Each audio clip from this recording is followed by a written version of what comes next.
Hello, scholars. We are continuing on with Where the Mountain Meets the Moon. I found my copy. The one I'd been reading from before was from the library, and then I found mine. Yay for cleaning out garages, right? We're on chapter 37, but I'm going to go back and just read one paragraph. Minli smiled gratefully, but as she looked at their comfortable, round, pink faces, how both Afu and Dafu leaned against their grandmother with devotion, and how she rested her hands on their heads with tenderness, Minli suddenly thought of Ma and Ba. A wave of longing washed through her, and a dryness caught in her throat that the tea could not moisten. Chapter 37. The next morning, Da'afu shook Minli awake. "Wake up, sleepy," Dafu said, pulling her up. "Come on, we want to show you something." "Yes," Afu said, "hurry." Minli followed them out of the house and through the streets. It was almost as if there were a parade, for all the family were coming out of their houses and following. Minli hadn't realized Da'afu's family was so large. There were aunts, uncles, cousins. The home behind the red gate doors was really a village of relatives. As Minli ran around through the open doors, she stopped and grinned, because there, waiting out on the stone ground, was Dragon. He was strong and smiling, sitting straight and alert. There was no daze in his eyes and no foul blackness on his body. In fact, except for 4 pale raised scars on his arm, he looked exactly as he did before they met the green tiger. "You're okay," Minli said as she hugged him. "Of course," Dragon said to her, grinning with happiness. "I told you the dragons heal quickly."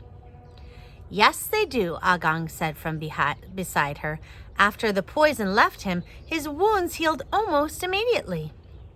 Minli was so happy to see the dragon that she didn't notice that most of Da'afu's family were surrounding them in awe.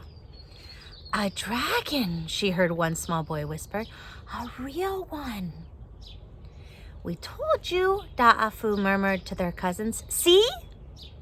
"Unfortunately, friend dragon," Agang said loudly so that all could hear, "you are too large for us to show you proper hospitality inside our home." "That's okay. We should leave soon anyway," Minli said and turned to Da'afu. "If you will still show us the way to Neverending Mountain."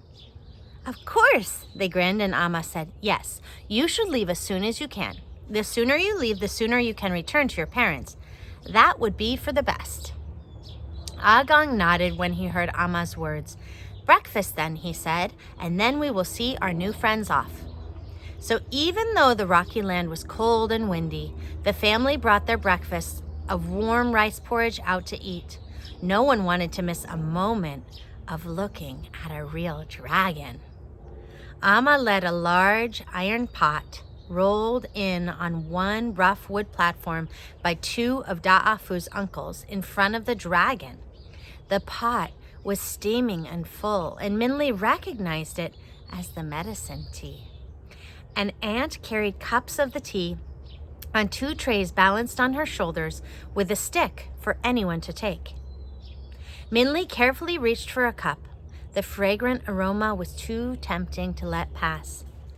"We should not call this drink medicine," an uncle said. "It is too delicious, and now that there is no more green tiger, there is nothing for it to cure.